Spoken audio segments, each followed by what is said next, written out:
पद्मनाभं सुरेशं विश्वाधारं गगनसदृशं मेघवर्णं शुभांगं लक्ष्मीकान्तं कमलनयनं योगभिर्ध्यानगम्यं वंदे विष्णुं भवभयहरं सर्वलोकैकनाथं वसुदेवसुतं देवं कंसचाणूरमर्दनं देवकी परमानंदम श्रीकृष्णं वंदे जगद्गुरुं कृष्णं वंदे जगद्गुरुं। कृष्णाय वासुदेवाय हरे परमात्मने प्रणत क्लेश नाशाय गोविंदाय नमो नमः गोविंदाय नमो नमः। हम सभी भगवद गीता के इस विशेष ज्ञान सत्र में भगवद गीता के अध्याय संख्या 16 दैवासुर संपद विभाग योग के श्लोक संख्या 1 के उत्तरार्ध भाग पर के व्याख्या के संबंध में विचार कर रहे हैं। और हम सभी ने विगत सत्रों में जो दैवी संपदा को प्राप्त पुरुष हैं उनके 4 विशिष्ट लक्षणों का वर्णन किया, उस पर व्याख्यान किया गया है। ये लक्षण थे अभयम, सत्य संशोधि, ज्ञान योग व्यवस्थिति और दानम। जो दैवी संपदा को प्राप्त पुरुष हैं उनके अंदर भय अवशेष नहीं रहता। उनका जो अंतःकरण होता है वह निर्मल होता है और इनकी परमात्मा के ज्ञान में नित्य स्थिति होती है। और वे उनके पास जो वस्तुएं होती हैं, धन होता है और संपदा होती है, वह दूसरों के उपभोग के लिए होती है, ऐसा विचार दृढ़ रहता है और वह दूसरों के उपभोग के लिए उन वस्तुओं को प्रदान भी करते हैं तथा जो परमात्मिक ज्ञान है उसको भी अन्य लोगों को वितरित किया करते हैं। ये विशेष प्रकार का जो दान है ये दैवी संपदा को प्राप्त हुए पुरुष में विशेष रहता है। श्री भगवान ने कहा कि जो 5वां लक्षण है वह दम है। दम का अभिप्राय दमन से होता है। तो दमन किसका? दमन किस चीज का? इंद्रियों का दमन। मन में जो कुविचार आए हैं उनका दमन, बुद्धि में जो कुविचारों के विनिश्चय का समापन। तो यह जो है दम, यह है दैवी संपदा को प्राप्त हुए पुरुष का 5वां लक्षण है। 5वां लक्षण है। तो आज का जो विषय है वह दम है, जिस पर आज की चर्चा को हम केंद्रित करने का प्रयास करेंगे। आइए चलते हैं, दम के विषय में विचार करते हैं। हमारी जो इंद्रियां हैं, कर्मेंद्रियां और ज्ञानेंद्रियां, उनका जो स्वभाव है, उनका जो वास्तविक स्वभाव है वह संसार के विषयों के उपभोग का है। समझिए इस चीज को आप। हमारी जो इंद्रियां हैं, 5 ज्ञानेंद्रियां और 5 कर्मेंद्रियां, और उनका जो अधिपति स्वामी मन है वह, और मन का जो अधिपति और स्वामी बुद्धि है उसका, इस दम में सभी इंद्रियां और मन बुद्धि भी सम्मिलित है, ये बाहर नहीं है। जो दैवी संपदा को प्राप्त हुए पुरुष होते हैं वे स्वयं को नियंत्रित कर लेते हैं। तो नियंत्रण की बात हो रही है यहाँ पे। यहाँ किसकी बात हो रही है? यहाँ पे बात जो है वह नियंत्रण की हो रही है कि दैवी संपदा को प्राप्त पुरुषों की जो इंद्रियां हैं, मन है, बुद्धि है, वह नियंत्रित होता है। वह सांसारिक विषयों की ओर उन्मुख नहीं होता। जैसे हम सभी का जो मन है, जो बुद्धि है, जो इंद्रियां हैं, वह स्वतः स्वाभाविक रूप से सांसारिक विषयों की ओर उन्मुख हो जाती हैं। जैसे हम कहीं जा रहे हों और मार्ग में कहीं नृत्य हो रहा हो, तो हम सभी रुक करके उस नृत्य को देखने का प्रयत्न करते हैं। क्यों करते हैं? जैसे या कहीं नृत्य आदि का जो कार्यक्रम होता है तो उस कार्यक्रम में हम जाना चाहते हैं। जो ऐसे कार्यक्रम होते हैं बृहद स्तर पर, तो उनमें कितनी मात्रा में मनुष्य पहुंचते हैं, नृत्य को देखने वाले कितने लोग हैं? बहुत बृहद मात्रा होगी। और कहीं सत्संग होता हो, अच्छी बातें बताई जाती हों, भगवत चर्चा हो रही हो, तो वहाँ पर कितनी संख्या होती है? कभी इस बारे में आपने विचार किया? तो इस बारे में हमने कभी विचार नहीं किया। जहाँ कहीं राग रंग हो, जहाँ कहीं मदिरा सेवन हो रहा हो, तो वहाँ पर मनुष्यों की भीड़ उमड़ती है। क्यों उमड़ती है? इसके पीछे कारण क्या है? क्योंकि हमारा जो स्वभाव है, वह राजसी है। और राजसी स्वभाव में इंद्रियां और मन बुद्धि पर नियंत्रण नहीं होता।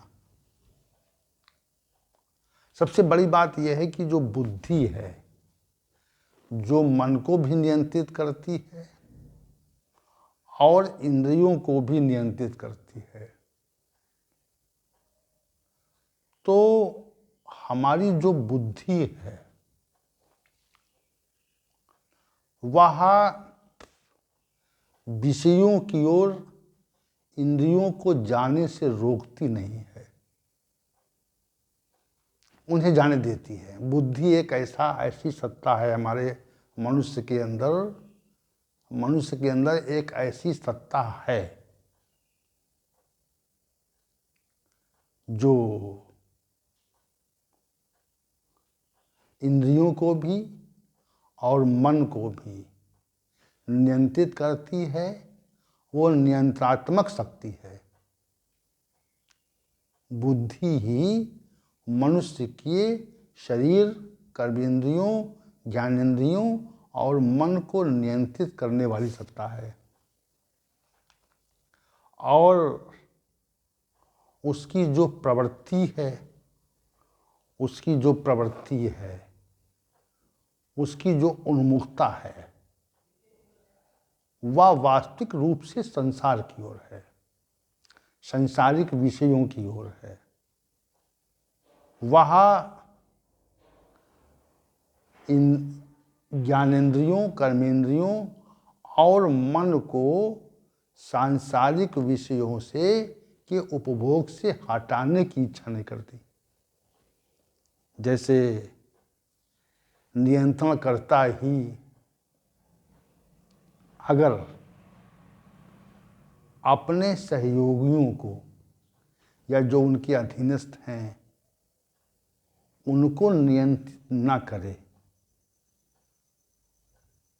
तो कार्य ठीक ठीक नहीं होगा। किसी अधिष्ठान में कोई नियंत्रण करता अधिकारी हो और वह अधिष्ठान में कार्यरत सेवकों, कर्मचारियों को नियंत्रित न करना चाहे तो सारे के सारे कर्मचारी अनियंत्रित होकर के समय से कार्य नहीं करेंगे।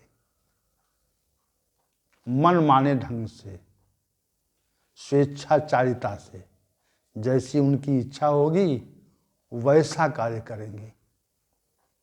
तो जो स्वेच्छाचारिता शब्द है, मनमाने ढंग से जो कार्य करने की प्रवृत्ति है, वह हमारी बुद्धि की भी है।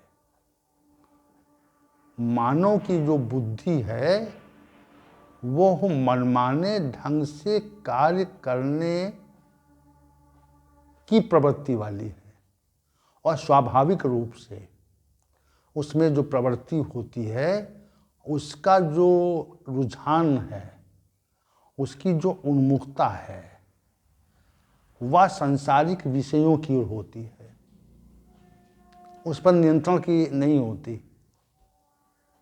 और सामान्य व्यक्ति में तो नितांत नहीं होती, बिल्कुल नहीं होती। जैसे हमारी जो आँख है वह अपने किसी मनोहारी दृश्य को या मनोहारी आकृति को देखने में संलग्न हो जाए तो फिर मन भी आपकी नेत्रेंद्रिय के साथ संलग्न हो करके वह रूप रूपी विषय का उपभोग करता है। वास्तविक उपभोग तो आपकी जीवात्मा के द्वारा हो रहा है, लेकिन नेत्रेंद्रिय ने किसी रूप रूपी विषय यानी दृश्य, मनमोहक दृश्य को देखने की इच्छा की और जैसे इच्छा की वैसे मन ने उसमें अपनी संलग्नता प्रकट कर दी और बुद्धि चूंकि रूप रूपी विषय को भोगने की स्वाभाविक प्रवृत्ति वाली है तो उसने भी अपनी सहमति दे दी। तो जो नियंत्रात्मक शक्ति है बुद्धि, वह स्वयं भी विषयों के उपभोग की इच्छा रखती है। सामान्य व्यक्ति की बात हो रही है। अब जैसे कोई मधुर संगीत हमारे कान से टकराए तो कान से टकराने के पश्चात हम उसमें खोना चाहते हैं, उसे बार बार सुनना चाहते हैं और हमारा जो मन है वह ध्वनि रूपी विषय में, शब्द रूपी विषय में खोता है। और आपने देखा होगा किसी मधुर गीत संगीत को हम पुनः पुनः सुनना चाहते हैं और उसमें हमारी खोने की प्रवृत्ति रहती है। जैसे कोई गाना बज रहा हो, संगीत आ रहा हो, अच्छा हमारे मन के अनुरूप हो, मन उसमें रमता हो, तो हम उसको संगीत को सुनना चाहते हैं।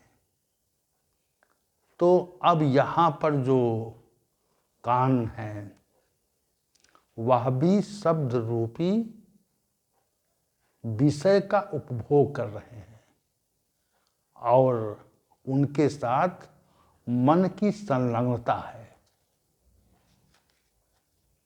और उनके साथ बुद्धि की संलग्नता है। समझिए आप, मन भी संलग्न है, बुद्धि भी संलग्न है। तो एक विषय का जो उपभोग है वह मन और बुद्धि के आश्रय से हमारी वह ज्ञानेंद्रिय करती है। इसको आप समझिए ढंग से।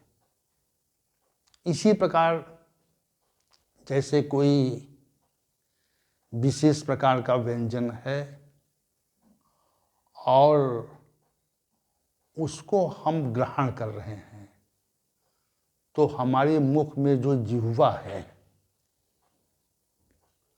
वह उसको, उसके स्वाद को ग्रहण करके और प्रसन्न होती है, परंतु उसके साथ मन भी रहता है, बुद्धि भी रहती है। बिना मन बुद्धि के सहयोग से जिह्वा रस रूपी विषय का उपभोग नहीं कर सकती। जैसे नासिका से कोई मधुर गंध टकराए, जो भीनी भीनी सुगंध है, तो हम उसको ग्रहण करना चाहते हैं और उसमें हमारा मन और बुद्धि उसमें सहयोग करता है। और स्पर्श रूपी जो विषय है, ये स्पर्श रूपी जो विषय है यह बहुत ही विशद विषय है। इस स्पर्श रूपी विषय ने मनुष्य को पतन की ओर ले जाने में विशेष भूमिका निभाई है। स्पर्श रूपी विषय ने ही मनुष्य को इस संसार में इतना मोहित कर दिया है कि हम स्पर्श रूपी विषय से कभी बाहर निकल नहीं पाते, सदैव वहाँ पे रहते हैं। हमारी जो त्वचा है वह अति कोमल स्पर्श को निरंतर ग्रहण करना चाहती है और कोमल से कोमल, मन में कोमल वस्तुओं के स्पर्श की भावना की प्रबलता रहती है। एक कोमल वस्तु हमारे त्वचा से जब उसका संयोग होता है तो मन उसके साथ होता है और वह कोमलता की मात्रा को, कोमलता के परिमाप को ठीक ठीक नापने में अपनी पूरी सामर्थ्य और शक्ति लगाता है, पूरी शक्ति और सामर्थ्य लगाता है।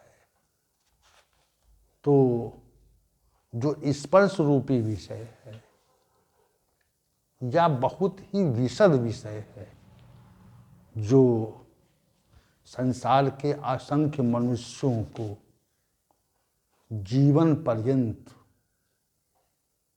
अपने विषय में फंसाए रखता है और उसको निकलने नहीं देता। जीवन के अंतिम क्षणों तक मनुष्य स्पर्श रूपी विषय से बहुत ही आसक्त रहता है। स्पर्शेंद्रिय जो है हमारी अपने विषय के उपभोग में बहुत ही आसक्त रहती है, उसमें मन और बुद्धि का सहयोग होता है। तो ये जो 5 विषय हैं, शब्द, रूप, रस, स्पर्श, गंध, इन पांचों विषयों को इंद्रिय विषय कहा जाता है। शब्द, रूप, रस, स्पर्श, गंध जो हैं वह 5 ज्ञानेंद्रियों के भी विषय हैं और 5 कर्मेंद्रियों के भी वही विषय हैं, पृथक नहीं है। 5 जो हमारी कर्मेंद्रियां हैं वह भी 5 ही विषयों से संलग्न है, शब्द, रूप, रस, स्पर्श, गंध। और जो हमारी ज्ञानेंद्रियां हैं वह भी 5 ही विषय से संलग्न है, 5 विषयों में संलग्न है। और मन और बुद्धि ज्ञानेंद्रियों को उनके विषयों के उपभोग में पूरी तरह से सहायता करते हैं। और ये जो संलग्नता है यह जीवन पर्यंत मनुष्य के साथ रहती है। अब हम सभी को ये विचार करना चाहिए, हम अपने से प्रश्न करें कि हम शब्द, रूप, रस, स्पर्श, गंध से रूपी विषयों से कितना पृथक हो चुके हैं। क्या उनके उपभोग की आकांक्षा है या नहीं है? ये साधक स्वयं से प्रश्न करे कि हमारे अंदर जो विषय हैं उन विषयों के उपभोग की इच्छा हमारे अंदर है या नहीं है। अगर बहुत सूक्ष्मता से जब आप इस बात का परीक्षण करेंगे तो ये पाएंगे कि इंद्रिय विषय इतने बलवान हैं, इतने सामर्थ्यशाली, शक्तिशाली हैं कि उन इंद्रिय विषयों में हम निरंतर संलग्न रहते हैं और उनमें हमारा मन और बुद्धि भी संलग्न रहता है। अब इंद्रिय विषयों में संलग्नता न हो, उनसे हमारी पृथकता होती जाए, उनसे हम दूर होते जाएं, उनसे हम अपने को पृथक करें, इसी का नाम साधना है। साधक क्या करता है? साधक का जो कर्तव्य है वह एक कर्तव्य है कि इंद्रिय विषयों से अपने को पृथक करने का उसका दायित्व है। साधक जो है स्वयं को इंद्रिय विषयों से अपने को अलग करता है, अलग करने का प्रयास करता है। तो इंद्रिय विषयों में सामान्य व्यक्ति की संलग्नता निरंतर रहती है और जब साधक की संलग्नता धीरे धीरे कम होती जाती है, जब साधक साधना की पराकाष्ठा पर पहुंच जाता है तो जो इंद्रिय विषय हैं वह स्वतः ही, उनका स्वतः ही दमन होता है। जो ये दम की बात श्री भगवान ने यहाँ पे कही है कि दैवी संपदा को प्राप्त हुए पुरुष में जो विशेष लक्षण होता है वह लक्षण है दम। ये जो 5वां लक्षण है ये दम है, दमन है। तो इंद्रिय विषयों में हमारी संलग्नता कितनी है, इस विषय पर आप विचार करें कि हमारी संलग्नता जो है शब्द रूपी विषय में कितनी है, रूप रूपी विषय में कितनी है, रस रूपी विषय में कितनी है, स्पर्श रूपी विषय में कितनी है और गंध रूपी विषय में कितनी है। अनेक प्रकार की गंधों से आसक्त होकर के मनुष्य जीवन पर्यंत उसी में आसक्त रहता है।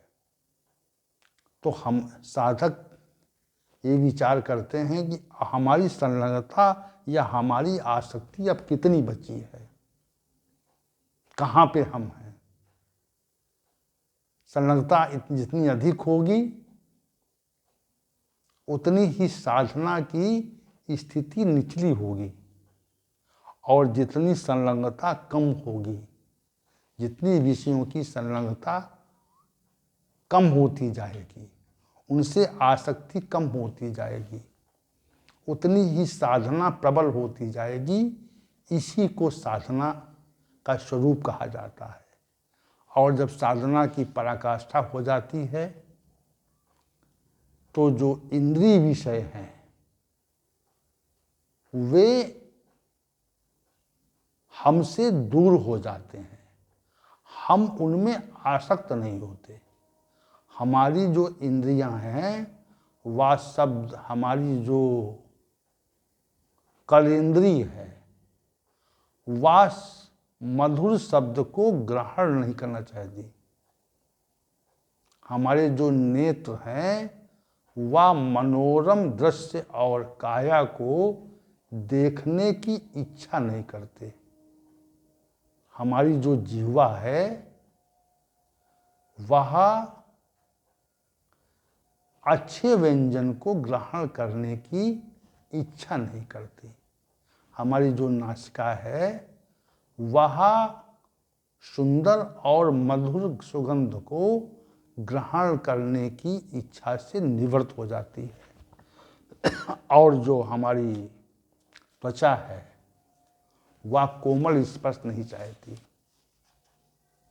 तो ऐसी स्थिति आ जाए तो समझना कि जहाँ पे शून्यता आ जाए, जहाँ पे इंद्रिय विषयों के प्रति शून्यता आ जाए, तो आप समझिए कि साधना की पराकाष्ठा है। जो दम पद प्रयुक्त हुआ यहाँ पर, जो विशेष लक्षण है, जो दैवी संपदा को प्राप्त हुए महापुरुष का 5वां विशेष लक्षण है। तो 5वें विशेष लक्षण जिसको दम कहा गया है वह लक्षण परिलक्षित हो जाएगा। हमारा मन भी इंद्रिय विषयों की ओर उन्मुख न हो।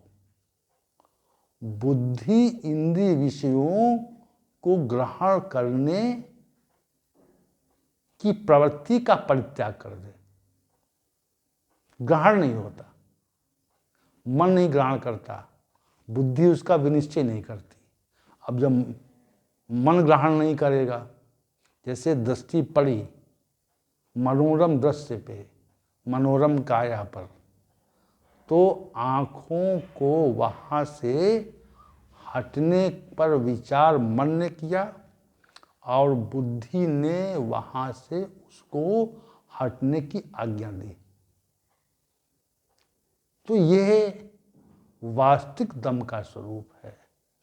तो जो ये श्री भगवान ने ये कहा कि ये जो दैवी संपदा को प्राप्त हुआ महापुरुष जो है वह अपने इंद्रियों को